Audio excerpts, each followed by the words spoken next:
Draft your LCS team and earn money. Alpha Draft. European LCS, where Elements are about to face off against Giants Gaming. Very interesting snippet there from Nif. And a very nice edit by our guys as well, talking about you can't have one champion and then the lock-in of the Anivia for Froggen last week. Yeah, the same problem you have with Wicked, and part of the reason he may have been replaced. He picks the Lulu, a week before. We see Rekkles has only played Graves 8 games in a row. So it's interesting hearing Nif's side of the story when his AD carry is only playing one champion for the time being. It definitely is. Let's start by taking a look at the lineup for Elements. We have Shook, Froggen, Rekkles, Nif, and their coach Mart, who we were talking to earlier here today. And of course, Kevin coming in for Wicked in the top lane. Now, they had a rough week 4, 2 losses, and just not what they've been expecting of this beginning of the season. We heard the coaches here beforehand talking about how it would be better for the atmosphere of the team. Tabs, how much do you think Kevin can bring to this lineup? Yeah, Elements definitely having a rough start to the season here. They're in a bit of a slump, and I think bringing Kevin in over Wicked, settling some of those arguments within their team, it can definitely give some motivation to the rest of their players. If you change your lineup, it's always a bit of a warning sign, It can be really motivating to move on as a team. And looking at the weak points for that team and maybe in kill participation, it was Wicked on 53%. That is the lowest. And the most kill participation on a team at 83 and 81 is the mid lane and the jungle. Will they, now that they don't have to think about top lane, be able to bring those consistent results? I think from what Mart was saying earlier, that's what the team is, the mentality and the feeling is. The public has had a very strong opinion of Kevin and saying it's not going to fix the problems. But Mart was saying that Kevin's got an unfair public image. And I think we need to see how the game plays out. What it could do for Shook, if Kevin's going to play some different champions and different styles, is it could allow Shook more options. Because at the moment, he basically pitches a tent in the mid lane for Froggen. And yes, it can work, but it hasn't this year. So we need to see if Shook can also adapt with a new player, move to those other lanes. Tabs, from your experience both in that team and playing versus Kevin, do you think he has the capability to be as versatile? And if they need, we need a super aggressive top laner now, that they can go for that? Yeah, I definitely feel Kevin is a very versatile player, most of all. He can play pretty much everything on a very high level, opposed to Wicked, who was not having that much success diversifying his champion pool. So that's definitely going to be a strength of bringing in Kevin. What will be the most important thing is this game here? They need to win this game to bounce back. Will it be the most important for Shook and Froggen to play in that mid lane, shut down Pepinero? Yeah, I do think Giants' way to victory tends to be Pepinero in the mid lane. And, you said already, Shook and Froggen have a very high kill participation. Their action tends to be around the mid lane in their games. So I would like to see them do that again, focus on the mid lane, and focus on shutting down Pepinero before he becomes a threat. Yeah, and the problem that Alliance are going to have, Elements rather, going to have in this particular matchup is the fact that because of the Kevin swap and the failure to submit their documents, they've lost 2 bans. So that's going to be very difficult against a team like Giants, who are known, if they get their power picks, they perform at a much higher level. Yeah, absolutely. Let's start right there, taking a look at the lineup for Giants as well. The opponents of Elements in this one: Werlip, Frederick, Pepinero, Adri, Rydal, and they're coached by Lozark. They have also not been doing well, and that is an understatement to say the least. But I did see some signs of improvement last week when they were behind versus Gambit, a couple of kills down. They made the right decisions. They waited it out. They picked the right fights, and Pepinero had a really good week as well. Yeah, I think for me in particular, we saw Giants, they actually did a pretty good start to the game against Fnatic a few weeks ago. They read their early ganks, they counter-ganked, but they couldn't keep that level of play up. They had a decent game against Gambit, but again, late game, they basically fell to pieces. So there's a shot calling problem that the team needs to resolve. The bigger problem for them, they need to win even more than Elements, because they're at 0-6. They've got the longest losing streak in the European LCS for the time being, 1 game more than Gambit, and they need to figure out if these additional champions available to them could be the way to do it. One thing that they also have to look out for is the bottom lane matchup in this one versus Rekkles and Nif. Adri and Rydal haven't had the best stats. What do you judge them as the bottom lane? Yeah, I definitely think their bottom lane is among the weaker ones in the LCS. The bot lane level in the LCS has gone up a lot, and they just haven't been able to really keep up. And I think they really have to be the ones that show their signs of improvement if they want to pick up these wins. All right. Well, we'll see how that one plays out. And in the end, it's Elements that really needs to take this one. And with the stage set, let's send it back to Pyra and the Fish Show to get this one started. Thank you, Shox. Now we are getting ready to get this game underway, but Deficio, in this particular matchup, Elements, they've made this swap now. They've tried to make a change. We talked about it on the desk earlier with coach and the owner coming in and just discussing what they think will change and how Kevin doesn't necessarily deserve that reputation that he'd had. But the numbers from last split from their promotion tournament when he was in with Millennium, it doesn't really encourage too much. What do you think about all that? I think Kevin, as a player, he's what you will call a consistent player. You know exactly what you're going to get every single game. He's a safe laner. He's good in team fights. But he's a player who doesn't want to take any chances. He's not a guy who's going to try and one-on-one the enemy top laner, see if he can completely snowball the game out of control. He's not the guy who's going to teleport down behind the enemy dual lane and create a big play into a dragon. He's the guy sitting back and saying, okay, is there any risk in the play I'm about to make? If there is, I'm just going to sit back and farm. Otherwise, then he will go for it. If his team tells him, hey, come down, teleport, then he's going to do it, but he's not the guy to create it himself unless he's changed up the way he looks at the game itself. Because remember, we haven't seen him since Millennium failed to qualify for the LCS. That was obviously before everything started here. We're looking like 3 months ago, back when this new Millennium lineup had been picked up with Rio and Horo coming in.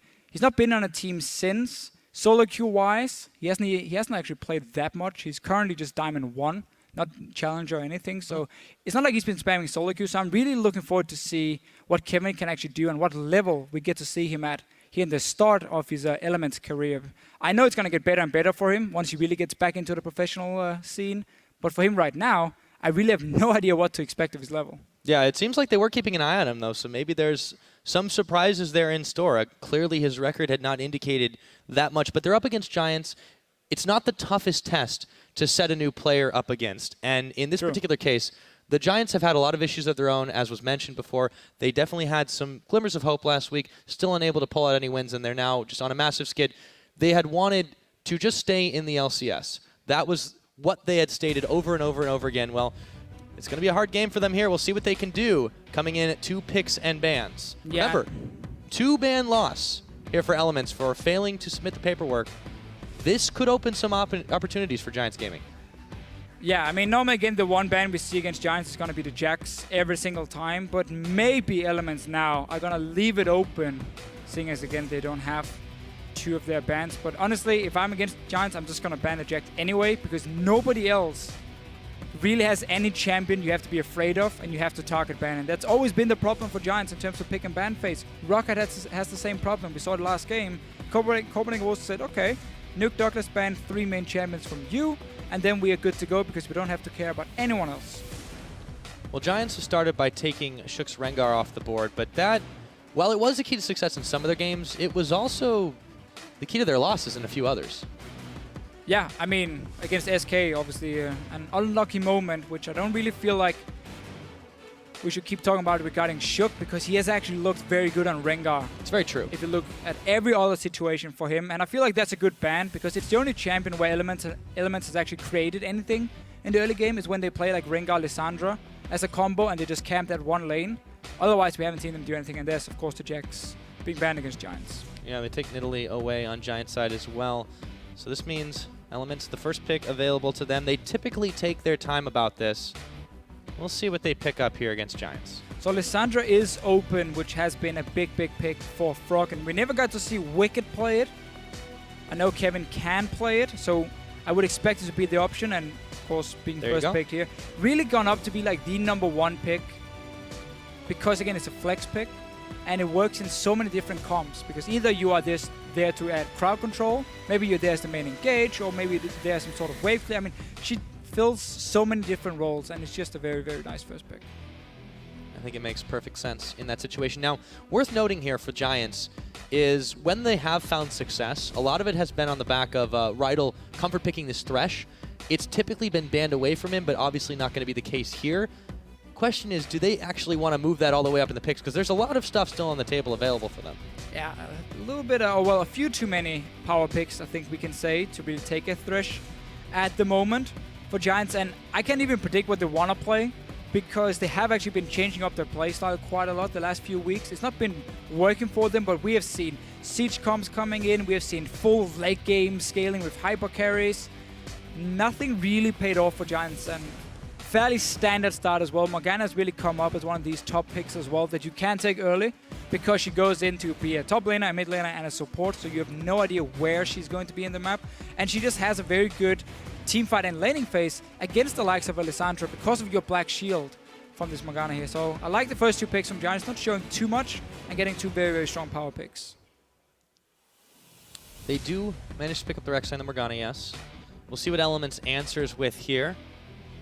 Consider the Corki, but there's still really nothing revealed by Giants in this situation. As you mentioned, they have been doing a lot of different things here, and I wouldn't be surprised if they send the Morgana somewhere other than in the bot lane. Yeah, no, I mean, top lane for Werlip against Alessandro is more than fine for him. And this is the first time we actually see Rekkles not playing Graves. He had 8 out of 8 before, now changing it up, running the Corki, so a lot more mid-game focused. Also Lee Sin coming in, a jungler, which has actually fallen out of favor for a lot of junglers because he just lost so much of his early game. Well, actually his matchup, in terms of the early game is not as good as it used to be. Like Rek'Sai will beat him in terms of one-on-one fighting, especially if you can dodge the Q from Lee Sin with your knock-up. And then Shook has to make some plays early on, otherwise he's not going to be useful at all. Yeah, you mentioned, and we all said something had to change. They said it as well. This time, they're going to go for a slightly different pickups, and we'll see what Giants answer with on their side. They've still got about 15 seconds to try for the lock-in. Yeah, so Giants know there's a very real possibility of Elements running a very strong mid-game siege, so they're going to have to get some wave clear on their side. Sivir would add that wave clear for them, and again, they know what Elements is building towards, so there's no real excuse for getting surprised. And I like the Sivir pickup coming in for them. Also into Corki, laning phase-wise, Sivir has always done a very, very good job with the Black Shield against the Phosphor Bomb. Not the Black Shield, but the Spell Shield. And you now have a combination where you have a Black Shield from Morgana and a Spell Shield from your AD carry, meaning for whoever plays the Lissandra on the side of Elements, it is very, very hard to dive onto that backline and lock down the Sivir pick. It should never happen. So Giants actually setting up a very, very strong 5-on-5 team fight. Absolutely. They still have a few more options on their side. Elements, however, seem to be a little bit more committed to this siege, as you mentioned. We'll see what they do round it out with, because there's still a lot of potential different picks that can vary the style they're going to play a little bit. Yeah, exactly. It's not set in stone yet that it's going to be a siege comp. They just have a very strong mid game with the Lissandra double item power spike for her, like say Morel, Normicon, and Hourglass. And then obviously the Corki with the Trinity Force we always talk about. So they have a very strong early to mid game point, especially also with the Lee Sin coming in, which I'm still a little bit surprised about. I want to see how Shook plays it. It is, of course, his main champion all the way back from actually ever since the guy started playing pretty much. Ahri and Annie kind of adds to the same mid game power spike. I think that's definitely true here. We'll see what this bot lane is going to do, because typically they have hung back. They favored the lane swap situation. They favored, again, not really getting into the action hot and heavy early on. But against Giants squad, it's so unpredictable. They're going to have to prepare for a lot of avenues of attack. And I'm curious to see how Giants finish up this squad. Do they go for the more traditional route? Do they do the Sivir Morgana, which I think would work quite well from a harass perspective against this Corki and Annie? Would be an option as well if they want to again try and reply back with some poke against the Corki from Elements, and you have the Black Shield already to protect the Xerath in the team fights against the Lissandra coming in, and also been one of the main picks for Pepinero. So I actually feel like this is a very good pick for them. Yeah, and they've only been able to run it once prior to this one. Didn't come to any success, but they are going to give it another go this time around. So it's locked in for Giants. Pepinero going to try to give that one another spin. And again, for Giants Gaming here, you have a very, very strong team fight. You have good wave clear coming in to try and counter the Corki if he wants to go for some early pushers. You have a good front line in the Rek'Sai and Gnar. You have the mobility coming in from a Sivir, and of course, double spell shield, or well, one spell shield and a black shield for them. So I feel like Giants have a lot of great options in the team fights. And also their late game is going to be a lot stronger than Elements, because again, Elements on their side not really running any tanks. Corki gets outscaled. Xerath, we know, is a late game monster. So for Elements here, it's going to be all about again the early game and the mid game here. Can they actually go in and create some picks? Don't necessarily need to straight up 5-on-5 team fight here, but instead spread out the map a little bit, play around that Xerath, and try and catch people off when you have Ahri and Lissandra together. That combination of Frozen Tomb into a Charm will kill people every single time. So a lot of pick potential coming in from Elements, but they have to worry about being outscaled. Yeah, they certainly do. They also have to worry not to be caught out, not to be out of communication themselves. That has been a bit of a troubling point for them. We'll see if Giants can take advantage in this game or not. Now, is this the game where Elements does bounce back, or the Giants poised to hand them another upset? Let us know what you think by tweeting at LOL Esports with the hashtag ELWin or GIA win. We're going to go ahead and check on those results. But this game starting up right now. It looks to be fairly explosive. Kevin's re-debut, I should say, into the LCS. The crowd is pumped, and we are getting onto the Rift. Giants versus Elements. And we heard Wicked talk about how he feels like Kevin comes in to put Elements in a bit of a honeymoon phase where everything is good because you have this new player, positive attitude, motivation for everyone. If that is enough for Elements to actually pick up some wins, we're going to have to see here. They are still the big favorites against Giants. Despite them losing 2 games last week, it doesn't matter. Giants has lost 6 games in a row. So Elements should be able to win this one and give us a bit of a taste of what they can do with Kevin. And of course, Nif as a shot caller. We heard both Froggen and Wicked talk about how Nif has now been promoted to their shot caller on the team. Let's see what he can do.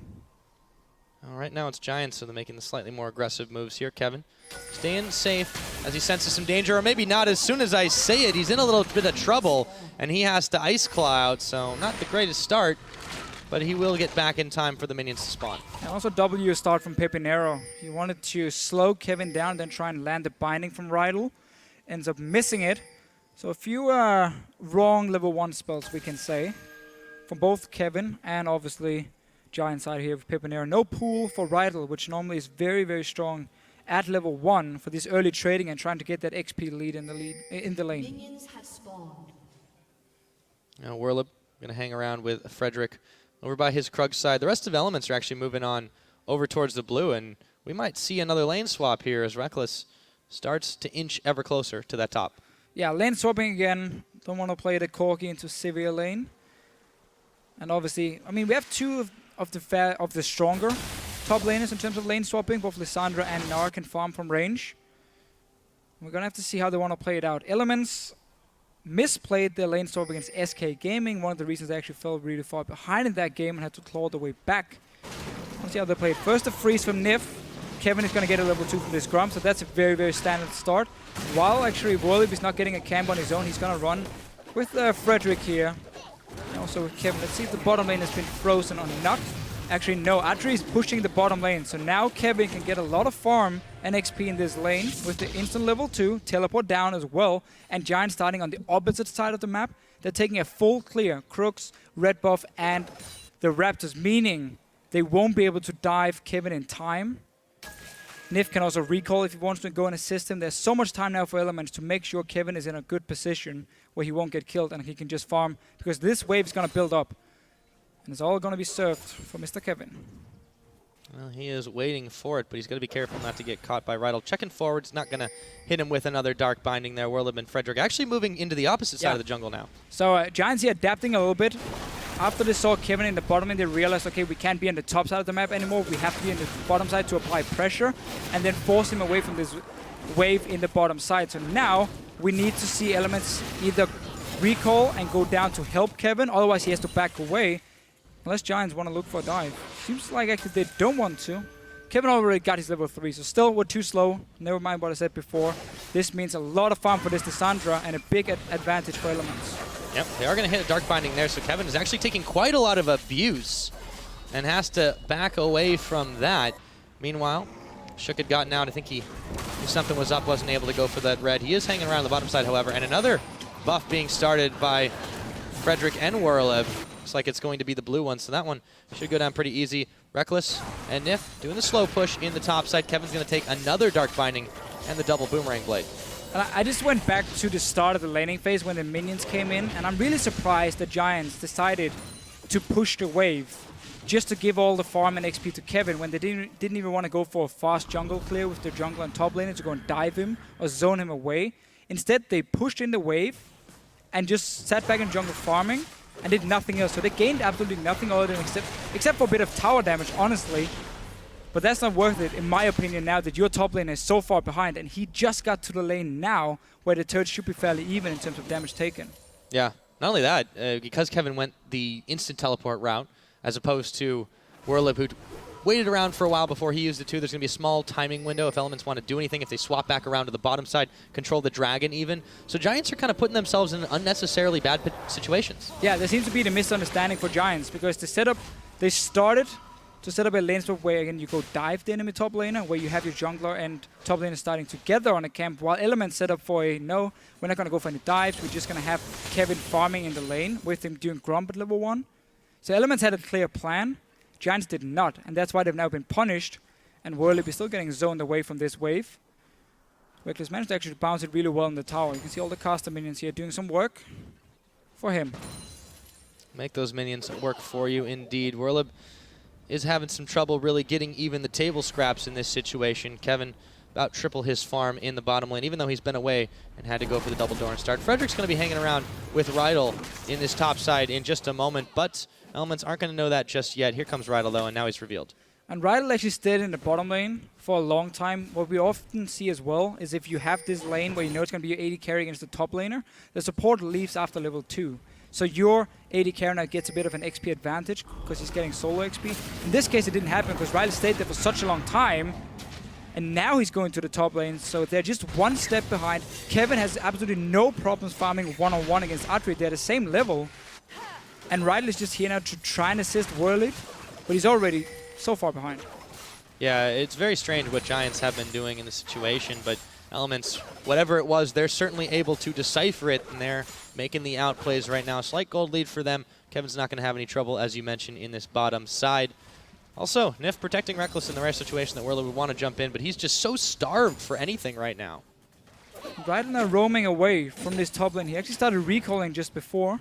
Maybe a little bit of a bait from him. He's setting up for the first gank around this mid lane. So he doesn't really know what to do or where to be in the map, and then suddenly he goes for a bit of a random roam to the lane here. Already walls being placed by Elements. Remember, we are about 7 minutes in, so easy for them to spot Rydal. Yeah, speaking of Elements, big fan vote for them. 70-30. Giants tend to have a fair bump themselves, but not enough.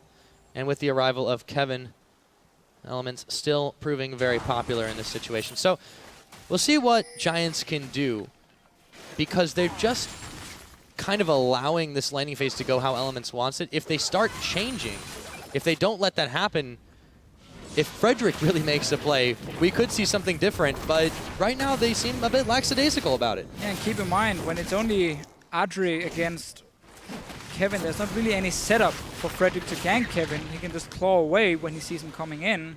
No CC for Adri to lock him down. And Rydal is now, after a small trip to the top lane, he's now coming back down to the bottom lane when he actually had the chance before to either stay bot lane and try and zone Kevin away from some farm at least. That's why he left the lane, and now the lane has been pushed all the way back up to Element's turret, and now he's back here again. So he actually gained absolutely nothing the last 2 minutes from his small roams, other than just setting his team even further behind. And Reckless and Nif are doing such a great job of zoning Whirlip back. Yes, he's hit 6 now, but he is so starved for gold. It looks like they're going to grab this tower as well, that he is just going to be so far behind if Giants even want to try to take a team fight. And when that's your primary tank line, he's not going to last. No, I agree 100%. And what's going to happen now for Elements is they're going to send the Corgi and Annie down to the bottom lane. And the turret is still alive because Kevin has been able to defend it for such a long time. He should be able to clear this one out as well. And then he just swaps back up to the top side once the wave pushes back in. And Elements managed to defend the turret, gain one for themselves in the swap, and more farm and XP in their top lane. And so all in all, in every single lane, they've just won out on the swap here. We see now, obviously, Reckless and Nif coming down to the bottom side. They just got to defend this turret here. That's all they got to do. And then they're winning out on it. There we go. Turret nearly taken down. Yeah, Kevin's been eating a bit of poke himself, but there's really not too many ways to dodge that. Frederick is waiting around in the wings, but he can't really get much done here as Reckless and Nif swap their way back to bottom lane. Now, what Giants can try and do now as a response is have Whirlip push down the top wave and then have him run all the way down to the dragon. Not use his teleport, but run from the top lane to dragon. Then you start it. And if Elements decides to TP down for it, you can either take the fight or you can back away, and you have now blown a teleport, traded, or well, gotten that summoner away from Kevin while kept it on your own top laner. If Kevin doesn't react because he's farming the big wave, you get a dragon, and then you can always teleport back to the top lane if needed from Whirlip. So that should be the play for them now, or at least the only option they do have. Otherwise, they're just going to let Elements go back to their lanes with a massive advantage, already level 6 in the bottom lane as well, and getting more damage in. Going to be able to push this one in fairly quickly. Frederick at half health can't really do much to help Rydal out here. He's not even trying that hard to clear the wave, and here we go. Trying to save it up for Audrey, who's going to make his move, pick that one up. But all the same, it just seems like Giants are kind of running around and not, as you mentioned, giving too much thought to what they're going to do. Here comes Frederick. It's not going to be a farm alarm this time. He is actually moving towards mid. They are pinging out Shook. He's going to walk very dangerously close to that board. Nice He actually stun. eats a stun. There we go. Maybe they found something. However, Frederick going very low. Froggen looking for revenge, and he gets it. A pair of junglers traded, but it was first blood to Giants as Froggen flashes away And from a flash. Pepinero's second stun. Yeah, nice setup here by Giants, actually. Good stun from Pepinero. Very important he gets going in the game here. You want to get this Zeref to his late game, and you can still win the 5-on-5 team fights, despite losing out on this lane swap. Skirmisher Saber as well coming in from Shook. So again, looking for these small duels. Will make him stronger in a one-on-one situation, but he needs to find them then. Normally when we see people buy Skirmisher, they don't really get to do anything, but that's probably mainly because it's been Jankos only seen doing it. Harsh truth there, man. Ouch. No, sorry. Yeah. It wasn't No, meant it's to quite- be that it's hard, quite all but right. it's basically what happened. It has been kind of strange that when And we've seen Diamond, the of course, yeah, whenever when he we've seen the scores. Skirmisher Sabers picked up, they have almost made the junglers the priority target for other teams, and they've kind of been picked off really quickly as a result of it. In that situation, Shook checks in a little bit too quickly. He was mid-dash, and then they were able to land the stun. That was also just a big play by Pepinero, too. It was. Yeah, nice play by him. Shook was setting up for a dash in with the ward and then like kick flash the Zeref into Ahri. Let's see Kevin here. That's a very nice setup here onto Pepinero. Yep, going to try to find it, but they find Frederick instead, and they'll be able to take him down, smiting him as they go. Kevin coming up with his first kill. Yeah, I love the roam here. We saw the wave in the top lane had been pushed back by Kevin, and then he just walked straight down. 0 wards from Giants in that side of the jungle to try and see if there was any kind of roam coming. And just a nice little setup for another kill. So Giants have gotten themselves a few things here. They're still down a little bit of gold, but it is 1-to-1 in turrets, 2-to-1 in kills. That's in the favor of Elements. Actually been very impressed by Audrey and Rydell have been able to keep on the pace with Rekkles and Nif so far. Werlib is starting to chase on Kevin. They've actually closed the CS gap quite a bit. Was left alone for a while. Exactly. Werlib actually managed to push the wave back in, and there was no teleport from Kevin back when we actually saw the lanes swap around. So Giants have managed to come back from losing the lane swap itself. And obviously again this Sivir lane against the Corki can just keep pushing it in, so that was a tower as well from Giants. And suddenly they are still in a position to make some plays on their side, but they have to respect the pick potential. We just saw it before here. Kevin roaming down from the top lane. That needs to be called by your top laner. When you see Lissandra leave after she built up a big wave, you have to be able to tell your mid laner, be careful, there's a very, very high chance he's sitting right behind you at the moment. Trying to be careful. Both teams really are here. The Dragon was started by Giants Gaming. However, Elements were able to show some face, push them off. They're a little bit more vision out there. They've not got it in the pit, but they are certainly around. And more members in the area. That Pink Ward and the Skull Crab Shrine, though, is going to mean that they can't take this one undetected. No rushing the Dragon from anyone. Shook once again. Around this mid lane, Nif is joining him. We often see this from Elements. It's around Shook and Froggen, around the mid lane, sorry, with Shook and Froggen. We see the plays being made in the early game for them, but already small change in the fact that Kevin was the guy roaming down and joining in as well. Indeed was the case. Frederick grabs himself his red buff. Kevin still pushing back with Werlib, just a couple of slaps there, but Frederick is going to be joining the party, and Kevin's going to be backing away. There's no lanes for Frederick to gank, so he should actually just be farming. He has his ulti and he already has tunnels on the bottom side of the map, so he should, or he could just go back and farm and then use the ulti if he ever wants to join for a gank, but instead, see Giants here, they're trying to force a kill on this top lane, hoping for a gank from Shook, and then counter gank it with Frederick. But if Elements manage to spot him, then it suddenly opens up for Dragon for them.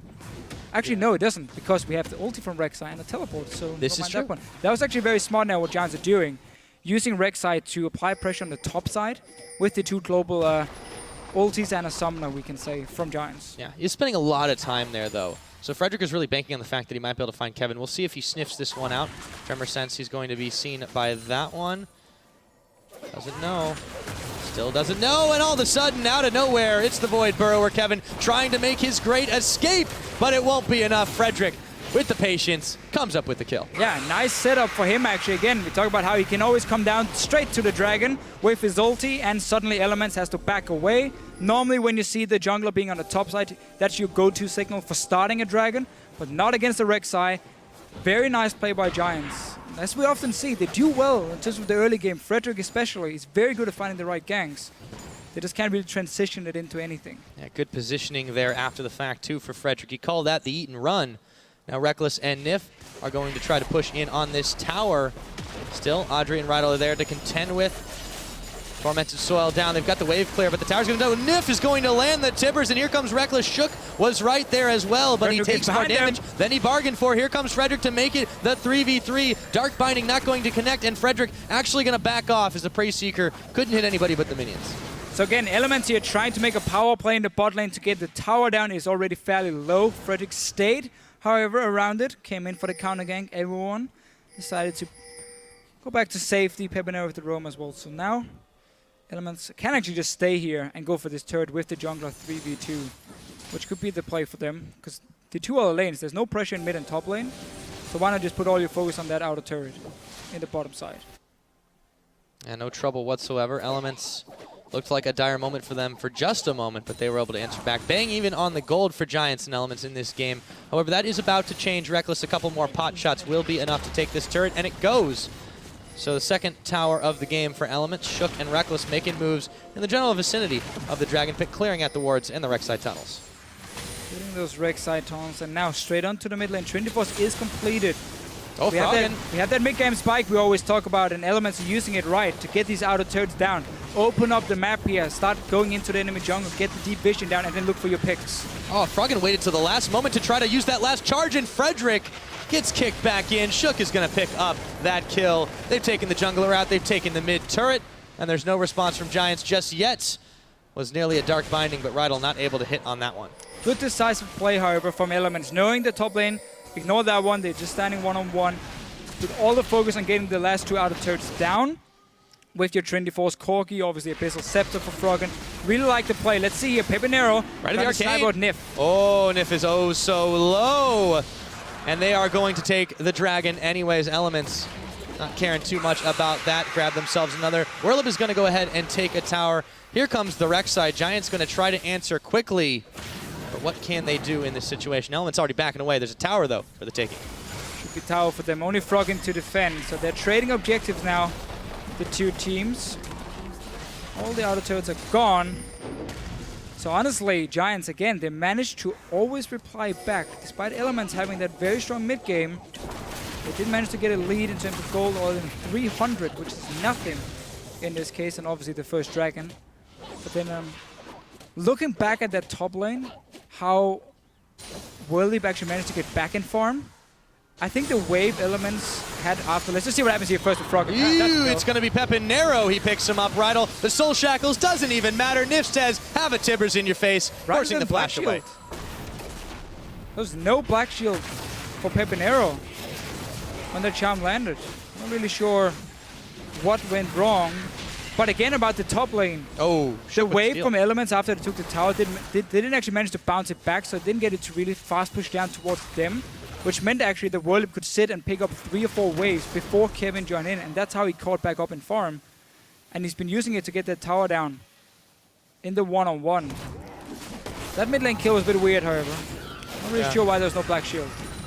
Well, Froggen was able to take advantage of the fact that it didn't happen. But yeah, Rydal has really been kind of all over the place. He's been shooting those Dark Bindings, splitting the uprights, really, as he's roamed around the map this game, and it really hasn't paid off too well for Elements. Shook taking a couple of Raptor kills on that side as he chased Frederick away. Now he's moving towards his own jungle.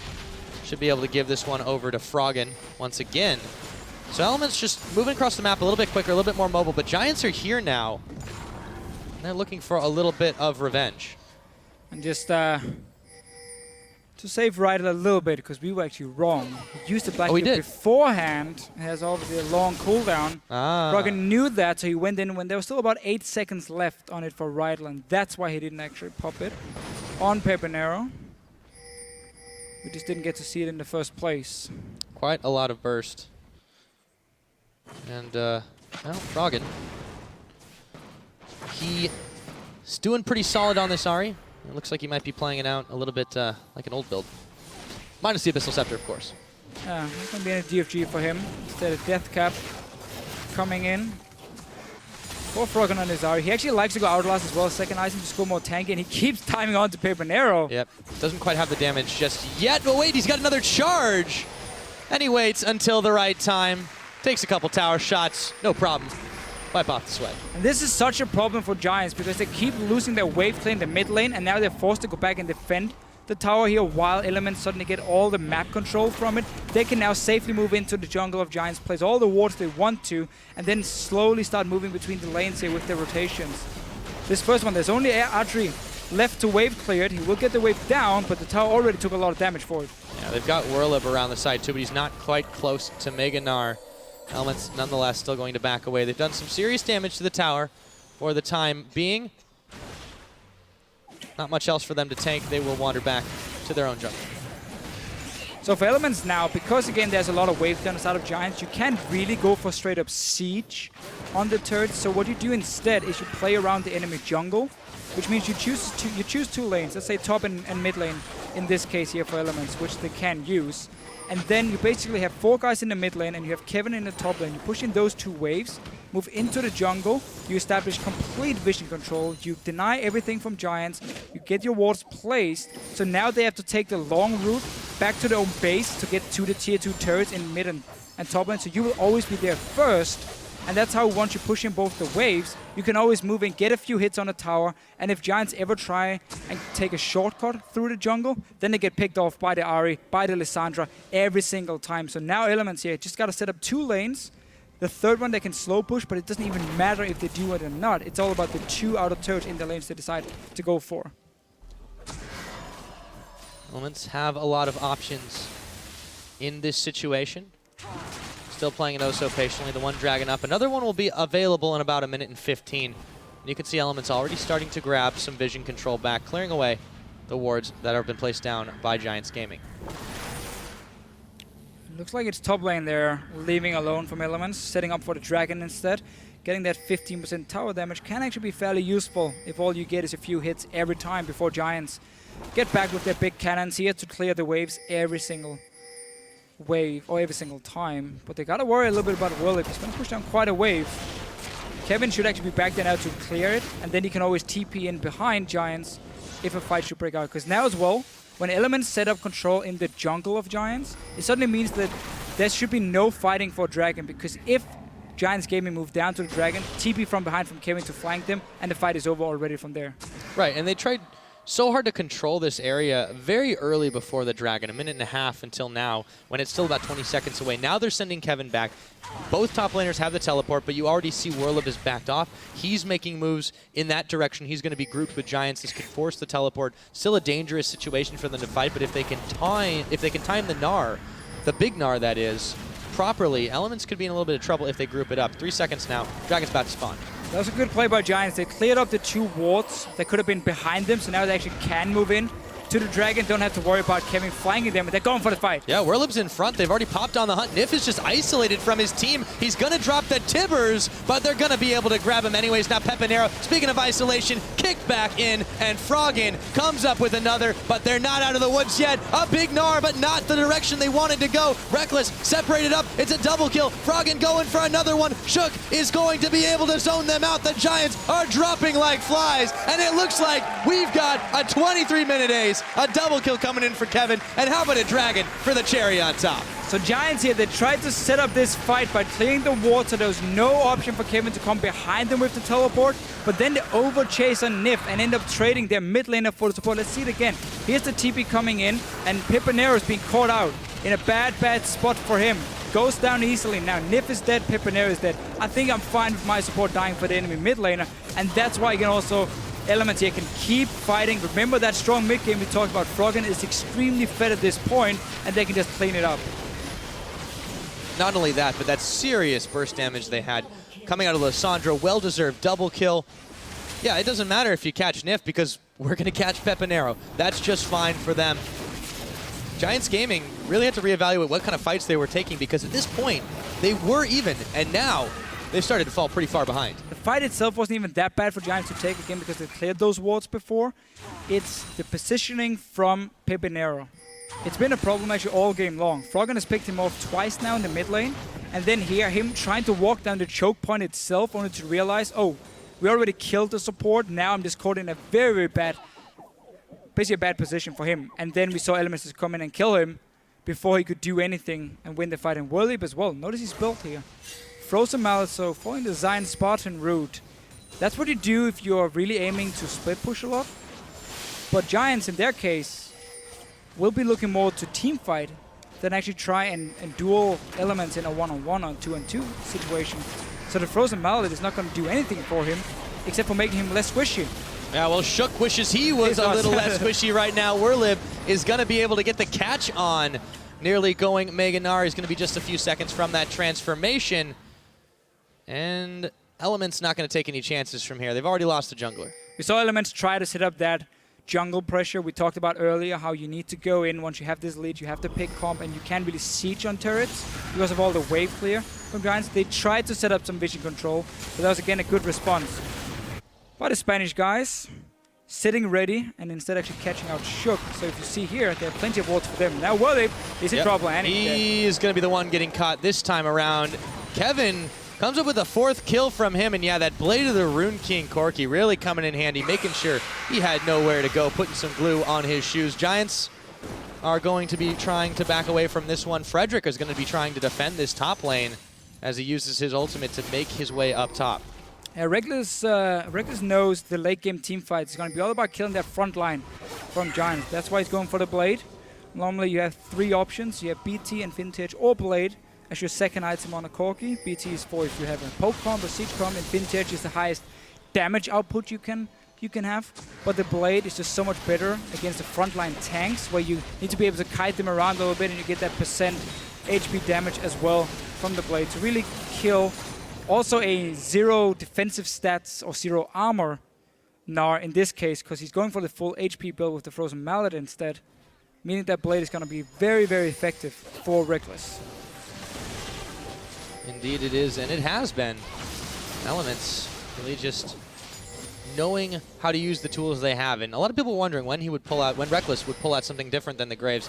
So far this Corki, killless, but it's not without the utility. He's definitely been moving around the map. You can see the Fear boots, so he's able to get in there and make moves once he's landed a little bit of damage continually. Going in for the rest of the team, a much more utility style build rather than trying to dance around the back. And now Elements, looked like they were caught for just a moment. They're able to walk away though. Keep seeing Elements try and fight for control in that top side jungle, so it opens up for potential Baron, and again it opens up for them to push 2 lanes at once and start chipping away on the turrets. But they're respecting now the damage coming out of Giants. If you get hit by a binding or stun from Pepinero, you will get locked down. As we've seen before, Reckless just making a little bit of a solo push actually in the bottom lane. Giants not there to defend because they used all 5 guys to try and prevent Elements from getting wards in their own jungle. And Nif helps him make good his escape. Not that he needed too much help in that situation. Froggen going to clear another wave in the middle side. Giants are really being dragged around on a leash here by Elements, dictating the pace of this game far better, far more actively than we've really seen from them in previous games. Yeah, and Giants is not really in a position to start a fight despite seeing the AD carry on the bottom side, having that severe ulti. They were a bit too spread out to go and try and force a fight on Elements, and therefore not able to punish him from actually having this solo AD carry push in the bottom lane. And we go straight back to the top side of the map, pushing in mid and top lane, setting up the ward control. Now notice how Giants, once Elements get proper vision down, is forced to run back to their own base and take the long route when defending turrets, and therefore coming up there way too slowly. Yep, weren't able to get there in time thanks to the efforts of Shook, Kevin, and Reckless. They're going to be able to knock that one down. Before Elements actually set up anything. Yeah, it's really hard for Giants to really get involved in this, and they just are so afraid of this Element squad, rightly so. And with 40 seconds on the Drake, number 3, that'll make them even more mobile if they're able to pick it up. Giants have to find an answer soon because they are starting to get rolled over. Yeah, they basically just lost 2 turrets on trying to defend their own jungle, but not the lanes. You see like 3 or 4 guys sitting in that jungle waiting for Elements to place a few wards, but then not looking at the side lanes and how they were pushing in. That's why Elements could get 2 towers for free, not even setting up anything special. See those gold differences a moment ago. Froggen just coming up so massive in this 5-0-5, of course, but it has netted him a 3,000 gold edge over Pepinero off a lot of those catches and superior fighting. 2-0 on Dragons for them. Next one to spawn. They're once again here with a few wards placed down. Still an opening for Giants to fight. You have 3 items on Pepinero. And actually not... Oh, don't fish take that one. It could be some trouble. He's going to tunnel out of a bad situation. Dragon's Life, going to be hard for them to fight this They one. can see Kevin here. Yeah, they know, He's and going he's in anyway. actually going to go in. He's going to throw down the tomb. The Tibbers comes out as well. Werlip taking up as much as he possibly can. Shook picking up Bridle. Kevin is going to walk away from that one. Not too scratched up. Nif in a little bit of trouble himself, but he moves away. Frederick now, oh so low. Reckless moving on forward, and he finds Frederick. It's going to be a 3 for none, and they're going to start looking at Dragon, but Pepinero gets a snipe off on Reckless on the backside. Still a 3 for 1 here. Elements once again, they get the flank with Kevin. You saw how Giants were moving in. They were slowly warding up next to them here, making sure, okay, where's the engage coming from? Can we spot it in time? The one place they didn't place a ward yet was at their own blue buff, and that's where Kevin came from. Started the whole fight. Nice engage from him. And also another dragon being picked up. Ooh. And mid-turret for Giants. They just barely get the mid-turret. The last couple of minions, total heroes. Let's take a look at how that fight happened, though. As again, Giants, they tried to ward the flanks, but they were missing the one on the blue buff. That's where Kevin got the engage from, because Elements had moved in earlier to this dragon. And now, after such a good engage, it's clean-up time. They're strong at this point, and just keep getting a few kills. Obviously, Pepinero in the very end with a beautiful little snipe. It's consolation prize at this point. We'll take a look at how that Smack. one happened. Boom. Goodbye, Reckless, but it was a worthwhile venture for the team. Third dragon as well. They do lose an inner turret for it, but they don't seem too perturbed by that at all. Really, Giants, again, they've just all game long been like one step behind. Here again, Elements move into the dragon before it spawns. Place a few wards. Are I in a position to set up this engage over the wall from Kevin? Giants trying to ward, decides when they're moving in, but it takes too long, and then suddenly you end up dying to the beautiful engage. I really feel like Kevin on this Lissandra, he's been looking so good. Yeah, there really is nothing else you can say about that. In his debut here for Elements, Kevin has played exceptionally well. Yes, he's been sometimes cleaning up a few of those kills, but those initiations, those frozen tombs, have just been so massive. He's been able to stay out of danger in a number of situations when you didn't really expect him to be able to. And I think there's definitely something to what we were hearing about how his reputation for passivity was unduly deserved.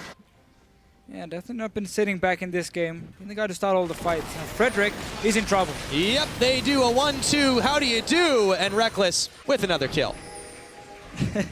Nobody really expects the AD carry to sit there. So Frederick thought he could go in and actually farm it.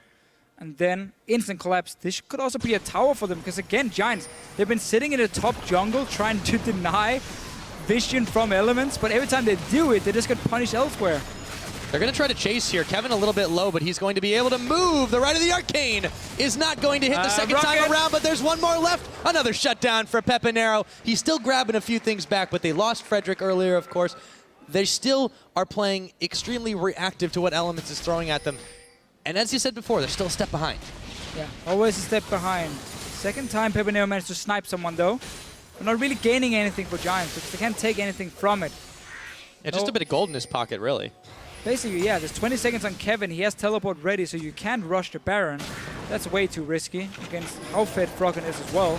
Dragon is already dead, and you're far away from any turrets. So not really able to do anything with the kill from Giant's side, other than actually finally move away from their own tower. Try and clear a few wards at least. He's caught on the charm. They managed to get the ward anyways. So Elements, it's 5-4 towers right now in their favor. They've still got the serious gold lead built up in the Dragons to top it off, but they're letting a wave push against them in top. Kevin's a little bit slow to move up there after he'd backed. And now the rest of Elements are pushing pretty hard on this mid lane. And Rydell just completed his Mikhails here, which of course is a very important item into against Alessandra to block her ulti against any Tibbers charm, whatever it is. He actually went for the Seeger's Arm Guard first item, then realized, oh, I actually don't have the luxury to go straight for an Hourglass here. I need to get a Mikhails to try and help my backline stay alive with my Black Shields as well. And therefore he had to change the build, now delaying pretty much everything for him. And a lot of that stems from the fact that he was roaming so much without getting anything for it early on in the game. He wasn't getting shared experience. He wasn't getting a whole lot of shared gold. And yeah, he's been a little starved. Not so much when you compare, like Nif hasn't been so far ahead either, but he's got completed items a lot sooner. The Righteous Glory, of course, to help them get a little bit more of their chase on, as they have been. Oh, Pepinero, goodbye. That's again what we talk about. You cannot face check into that jungle. You just lost all the vision in it. Elements have set up everything. First time Giants doesn't actually try and defend it.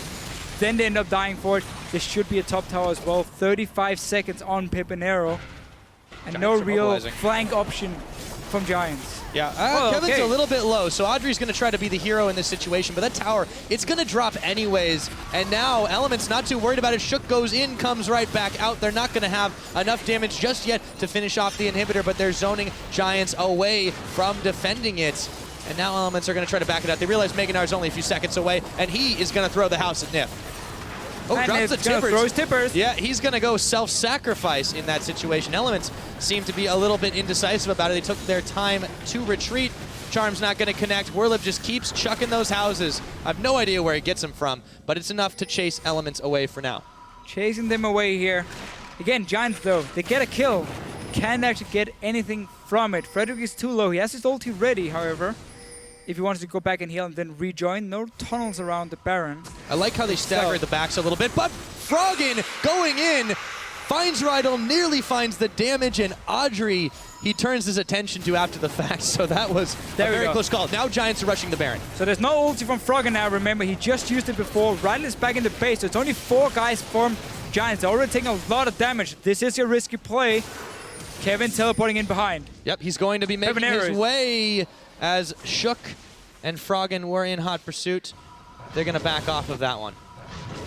The Elements managed to stop it. They might even be able to start it themselves if they manage to see Giants recall. Decide to put their focus on this dragon. Still 3-0 on that one. We'll get the 4th one for themselves. It's going to be hard for them to contest too. It's 8 seconds away. Crab's going to go over to Elements. It's really difficult for them to check in here. And you can see Kevin, he's just kind of deep in the enemy jungle, just saying, if you come anywhere near me, I am going to be a massive alarm bell for Elements. He's using that greater stealth totem with the 2 charges, the discount Sidestone, to get some vision control himself. And I like how so many of our teams already buy that upgrade early. And as I said in the last game, due in solo queue as well, it is very, very cheap, and you get 2 wards from it. Oh yeah? You get a lot more wards, but you can stack it up to 2 at a time, so it's very gold efficient as well. Go get it. Well, when Riot's having a 2-for-1 sale on wards, you might as well. Better get no excuse take anymore. Advantage. Nope, Kevin is coming on in, but he eats a lot of damage for his trouble. They still blow up Audrey as he was separated out. Right of the arcane, Kevin is going to be able to step it out with the double buffs as well. It's a 1 for none. Elements looking good. Getting another pick. We've seen more plays from Elements in this game than we've seen in the last 4 weeks, actually, in the LCS. You seem very revitalized in this one. I'll have to agree with you there, Deficio. So it is against Giants again. A team was on a 6-game losing streak, but it's looking better except for the fact Elements are still playing it extremely safe. Want to get that 5th dragon here. Don't want to start a risky Baron or anything. So the game is still on to around 40 minutes, despite Elements being actually ahead from pretty much the get-go in the lane swap. Yeah. Giants had a few chances to answer back. They didn't properly take advantage of it, and as we mentioned before, they didn't seem to have too much of a plan. Frederick going to go ahead and check the Baron with the Praise Seeker, but he should have known better. Elements not about to start that one. They're backing off. Backing off, and in their defense as well, it is pretty tough to close out against the Xerath and his wave. It's true.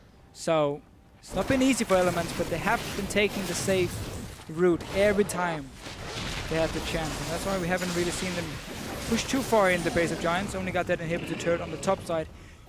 Should be setting up for potential Baron here. Same way as you do with the vision control in the top side of the jungle.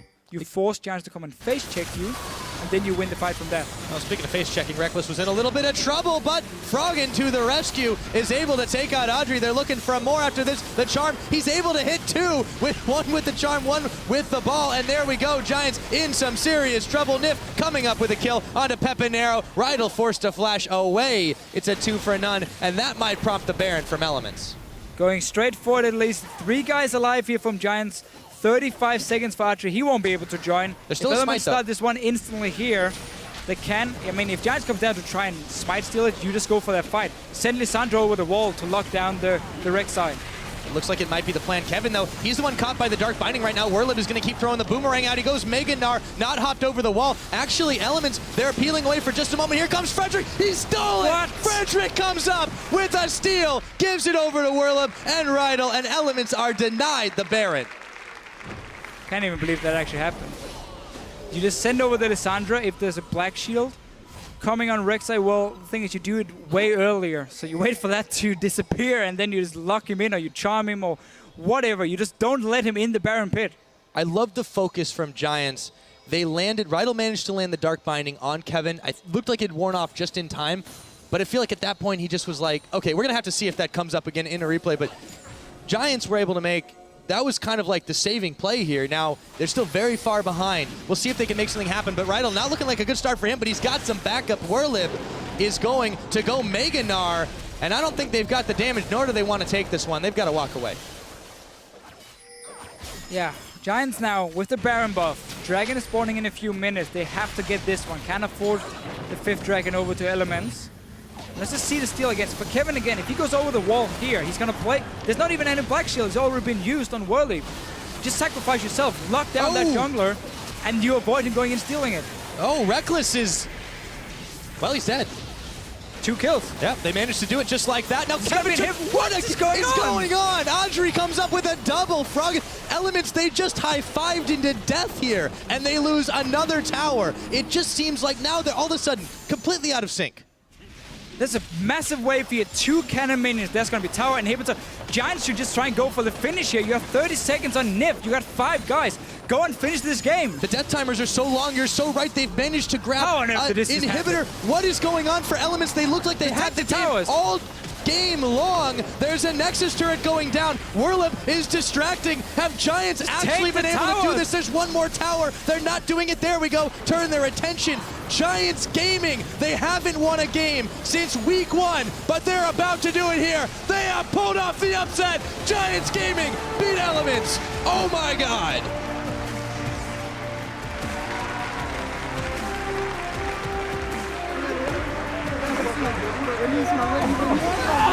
Nothing more you can say. Giants. Look at them. Look how happy they are. And Elements just sitting down there realizing they had this game in the bag. They had it. Their game was won from Elements, and then Giants just miracle comeback. There are no words. As much as I'm trying to find a reaction to that game, Giants with a massive, massive swing in their favor. Elements, a couple misplays here was all it took, and solemn faces from them as the Giants, beyond all hope, come up with their 3rd win of the split. Yes, and they're breaking their losing streak of 6 games. Normally when you look at your schedule and you're down here, again, you've lost so many games in a row, you don't look at Elements and say, that's a game where we bounce them back. This one right here. But it turned out to be for Giants. And honestly, I mean, that Baron, I don't think it was a bad call from Elements. They had 2 kills already. As long as they had one guy going out of the Baron Pit, locking down that Rek'Sai, so he couldn't get in and try and smite it against Shook, which is what happened. And then there was just a massive wave for Giants in the bottom lane. 2 cannon minions. They pick up 3 kills. And look at Froggen here. I mean, he can't believe it happened. No. Neither can I, man. That should never happen. Ever. Absolutely not. They were not in sync at all. We were coming back from the replay on the Baron, and all of a sudden, there were 2 members of Elements dead. And they just tried to salvage the situation. The death timers were too long. I could go back and forth all day on that, but that was just one for the history books, really, in terms of comebacks. Yeah. Giants For real. come up with the most unlikely victory I think that we have seen this split. They were behind all game long. Always a step behind. Elements was just running around them. Didn't allow them to get in that 5-on-5 team fight. Didn't allow them to use their wave play at all. They kept pushing every single lane. Get all the outer turrets down. Get the picks in the mid lane. And there's nothing else you can say. They did it. No, they did more in that last minute and a half. Not even a minute. Than we'd seen them do. They had tried to make plays all game. They had been pushed back. Elements seemed to be just on a slow march to victory, but a march to victory nonetheless. And Giants were able to claw their way through. I think that's safe. It was to say. impressive performance from them to prioritize the targets. Elements just scattered all over the place in that last fight. Yeah, again, from losing the Baron to then being picked off in the bottom lane. 3 guys just died instantly as Giants came down, allowed them again to win this game. Yeah, and after all the picks, all the mispositionings from Giants, Pepinero got picked off several times, 3, 6, and 4 on that Xerath. Froggen was not killed this game, by the way. 10-0 and 8. 10-0-8 on the Ahri. He looked amazingly good. I honestly want to just take a look at that last one again because that was just, my brain is still trying to process it. I'm sure the analyst desk is going to take a look at that play. I hope so at least. But for Elements in this game, or about this game here, yes, it sucks you lost. You want to obviously break your losing streak. You want to get towards the top standings again where you feel like you belong. But they can still look at a game and say, okay, there was a lot of improvements compared to what we've seen the last 2 weeks. This is true. There was some good plays coming in. Kevin on Lissandra had some very nice flanks, roams from the top lane. They got all the outer turrets down. It was slow, but there was a lot of positive things, except for obviously then when you lose the game in the end. Yeah. But up until that point, a lot of things Elements can take from this game and say, okay, it's looking better than it was last week. Up until the point where they lost, they were Basically. winning. And they did perform overall much better. Kevin's debut was very well received. I believe he goes 5, 3, and 6 on the Lissandra. He had some monster engages. He really gave Elements a lot of an edge in that one. And honestly, yeah, despite the result, it was a good performance from them. I think they definitely have to shake it off. They're going to be up against Rocket, who are on a skid themselves. Yeah. That game tomorrow is definitely going to be very, very telling for how this one's going to shake out, this spring split. If Elements play like they did today, they're going to beat Rocket tomorrow as well, because it's going to be the same style of, the same kind of game here where early game and mid game should go in favor of Elements. And as long as they're not afraid to actually make some plays from that lead they're going to get, they will or should be able to beat Rocket. So yes, again, it sucks you lost, but I don't think it's the end of the world. Yeah, well, a giant upset is a giant upset nonetheless. Now, for a look into that come-from-behind win, let's send it over to Shocks and Tabs at the analyst desk. Thank you very much, Pyrotechnics. And we're here with Pepinero and Rydell after that huge upset win over Elements. Congratulations, guys, first off. Am I right in assuming that you guys are still kind of shocked that you ended up winning that game, Rydell? We didn't expect this victory at this moment. They start to snowball, and I don't know. We do some cuts in the mid game. We do a call into the bot lane, and we realize that we killed 3 people in that bot lane, and we can finish with so. I don't know. Well, I'll make you relive that moment, because let's actually get the replay up on the screen of when you guys somehow, after miraculously stealing Baron, you guys are able to push through here. And Rydell, talk us through the calling and realizing that you're making those picks. Let's roll the clip. Yeah, at this moment, Pepinero called to go bot lane. We got Reckless here, and I don't understand this TP, but. Actually, he TP and he died. At this moment, Froggen cannot kill anybody. We realized that there are only 2 and they have like 50 seconds to death response. So we realized that we were so excited. We realized that we can finish this game, and we did it. You guys did fantastic, saying that you didn't expect it yourself. Tabs, what's your take on what Elements did there in the bottom lane? Should they have just tried to defend, but they couldn't versus those picks? Yeah, I really think they just thought they were so far ahead. They were kind of sloppy on their play. They didn't really pay too much attention. So when they did get picked off, I think they were like, oh dear, like we're actually gonna lose now, like because we just lost 3 people. They didn't see it coming at all. Like even when the Baron got smited, they were still so far ahead, and it was still such a long shot to victory for the Giants. So they weren't really like that focused there, I think, and that's just what caused them this loss. Pepinero, for you as well. We know how good your Xerath is, but it wasn't quite working out. Froggen was really getting the better of you in that game. So talk us through how you lived the game. Lo he entendido, Vale. pero lo que quiero decirles es que yo creo que ya no es por Froggen, es por el ruseo del Abyssal que se hace en todos los medios y que hace que pueda ganar 1 versus 1 a cualquiera, ¿sabes? Por mucho daño que tenga el personaje. Así que fue muy difícil por ser Froggen y por llevar el Abyssal. Yeah, he told me that now a lot of mid laners are using Abyssal Scepter as first item. It's very, very hard to lane versus that. And he thinks Froggen is very good, but at the moment you put together Froggen and Abyssal Scepter is totally terrible. Totally terrible to fight against. Pepinero, what have been your thoughts or your experiences in general? Because you were a very hyped player coming into this, but it's so hard to go up against all of these mid laners. Ahora sí que quiero traducción. Vale,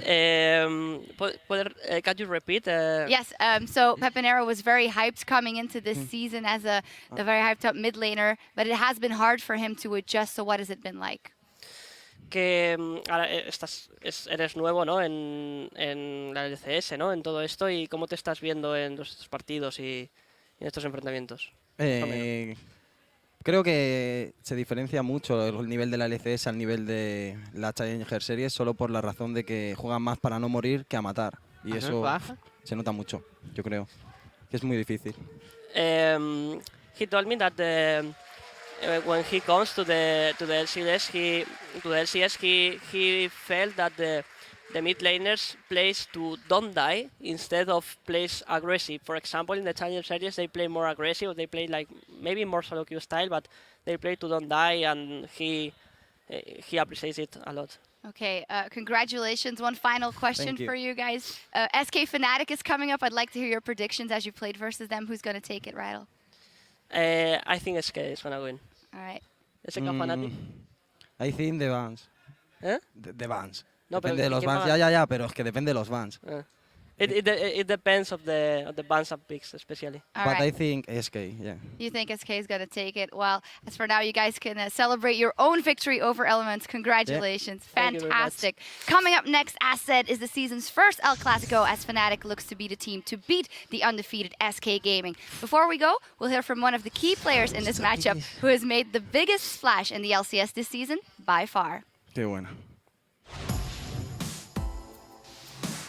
Around Christmas of 2011, I wanted to play a new game with my friends, and one of them introduced me actually to League of Legends, and I never stopped playing. Forgiven's quite far forward, and I'm not sure he wants to be there in the end. Super Hayes is also low. He is going to go down here. There's a flash from Forgiven, gets him a double kill.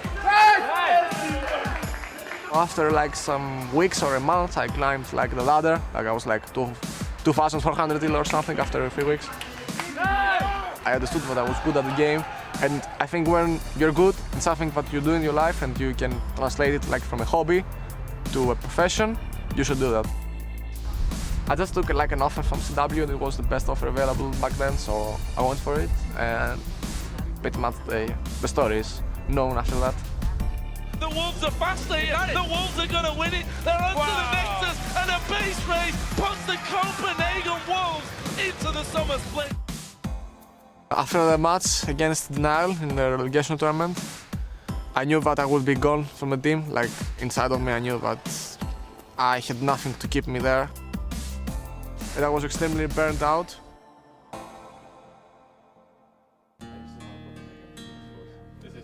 When SK approached me and like the players that were inside, I knew they were really skilled and they were like friends or like would be co-workers but would be friends in a way.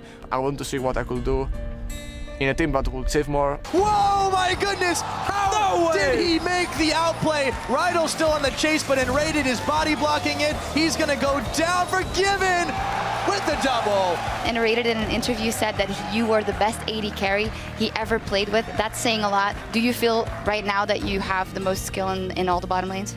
By far. For example, Doublelift did the same. But it's, I don't know, I have no idea. I think it's a good thing to exist, and I think people take it just too seriously in a way. It seems like in all Europe we are in this kind of mindset that like trust talk shouldn't exist or confidence talk shouldn't exist.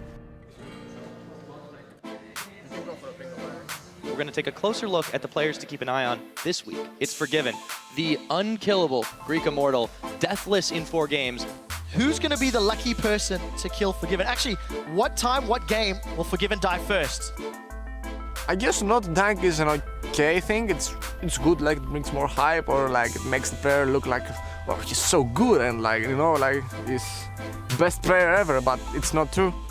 But doesn't matter if I died, it matters if we win. For me at least, it's good that I died like 3 times already, but I always want to know that I die for a purpose, which is win the game. I want to play against players like Doublelift, like Uzi, players that I have really big respect for, and for me, at least mechanically, were really ideal for someone to copy things from them. So I really wish that I can do that one day. So I hope to make it to Worlds because I want to see where I stand. Because in Europe I know. So I want to find out eventually.